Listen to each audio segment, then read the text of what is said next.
Hello friends, welcome to Siri foods in Telugu. కమ్మగా ఉండే కరివేపాకు కారపొడిని ఎలా తయారు చేసుకోవాలో పర్ఫెక్ట్ కొలతలతో ఈ వీడియోలో చూపిస్తున్నానండి. ఇది అన్నంలోకే కాకుండా ఇడ్లీ, దోశ లాంటి టిఫిన్లకు కూడా చాలా బాగుంటుంది. ఆరోగ్యానికి కూడా చాలా మంచిది. ఈ కారపొడిని ఎలా తయారు చేసుకోవాలో చూసేద్దాం. స్టవ్ ఆన్ చేసి ఒక మూకుడు పెట్టుకుని అది వేడైన తర్వాత 3 టేబుల్ స్పూన్ల నూనెను వేసి వేడవనివ్వండి.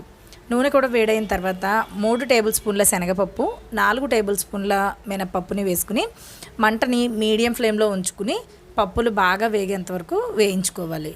ఈ కరివేపాకు కారపొడి తయారు చేసుకునేటప్పుడు ఈ పప్పులు సమంగా వేగకపోతే రుచి అంత బాగుండదండి. అందుకని మంటని మీడియం ఫ్లేమ్లో ఉంచుకుని ఇవి ఎర్రగా అంటే దోరగా వేగేంత వరకు వేయించుకోవాలి. శనగపప్పు, మినపప్పు వేగిపోయిన తర్వాత 4 టేబుల్ స్పూన్ల ధనియాలను కూడా వేసుకుని వేయించుకోవాలి. ధనియాలు ఎక్కువగా వేగాల్సిన అవసరం లేదండి. కొద్దిసేపు వేగిన తర్వాత 25 ఎండుమిరపకాయలని తీసుకుని వేయించుకోవాలి. వీటన్నిటిని కూడా ఎక్కడ మాడిపోనివ్వకుండా చాలా జాగ్రత్తగా వేయించుకోవాలి.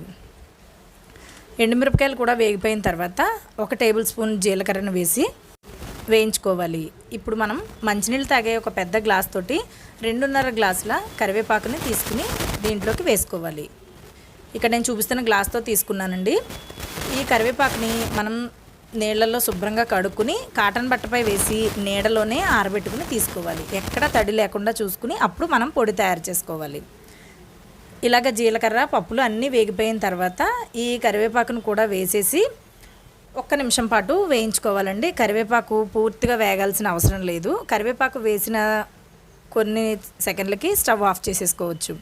దాంట్లో ఉండే వేడి ఈ కరివేపాకు వేగడానికి సరిపోతుందండి. ఇది కరివేపాకు పూర్తిగా వేగిపోతే రుచి మొత్తం పోతుంది. అందుకని కరివేపాకు కాస్త పచ్చిగా ఉండేలాగా చూసుకోవాలి. ఈ కరివేపాకు కూడా వేగిన తర్వాత నిమ్మకాయ సైజ్ అంతా, అంటే చిన్న నిమ్మకాయ సైజ్ అంతా చింతపండును కూడా తీసుకుని దీంట్లోకి ఈ విధంగా విడివిడిగా వేసేసుకుని ఒకసారి కలిపేసుకుని మనం ఈ వేయించుకున్న మూకుడిని స్టవ్ మీద నుంచి తీసి పక్క నుంచి చల్లారనివ్వాలి. పూర్తిగా చల్లారిన తర్వాత మిక్సీ చేసుకోవాలండి. ఇక్కడ చూడండి, పూర్తిగా చల్లారిపోయిన తర్వాత మిక్సీ జార్లోకి తీసుకుంటున్నాను. ఇప్పుడు ఇలా మిక్సీ జార్లోకి తీసుకున్న తర్వాత దీంట్లోకి ఒక 1/2 టీ స్పూన్ పసుపు వేసుకోవాలి. రుచికి సరిపడా ఉప్పు వేసుకుని మెత్తని పౌడర్లాగా గ్రైండ్ చేసుకుని తీసుకోవాలి. పసుపు వేసుకోవడం వల్ల మనకి చక్కగా ఆకుపచ్చ రంగులోకి వచ్చి చాలా బాగుంటుంది. చూడండి, ఈ విధంగా అన్నమాట. పసుపు వేసుకోకపోతే కొంచెం నలుపు రంగులోకి వస్తుందండి ఈ పొడి. ఇంతేనండి, మనకి కమ్మగా ఉండే కరివేపాకు కారపొడి రెడీ అయిపోయింది. ఇందులోకి కారం అనేది మీ కారానికి తగినట్లుగా ఎండుమిరపకాయలని కొంచెం తగ్గించుకుని వేసుకోవచ్చు. ఇంతేనండి, కరివేపాకు కారపొడి పర్ఫెక్ట్ కొలతలతో చూపిస్తున్నాను నేను. ఈ వీడియో చూసి మీరు ఇంట్లో ట్రై చేస్తే మీకు ఎలా వచ్చిందో నాకు తప్పకుండా కమెంట్ సెక్షన్లో రాసి తెలియచేయండి. ఈ పొడి అన్నంలోకే కాకుండా ఇడ్లీ, దోశ లాంటి టిఫిన్లో కూడా చాలా బాగుంటుంది. సిరి ఫుడ్స్ ఇన్ తెలుగు ఛానల్ని సబ్స్క్రైబ్ చేయడం మర్చిపోకండి.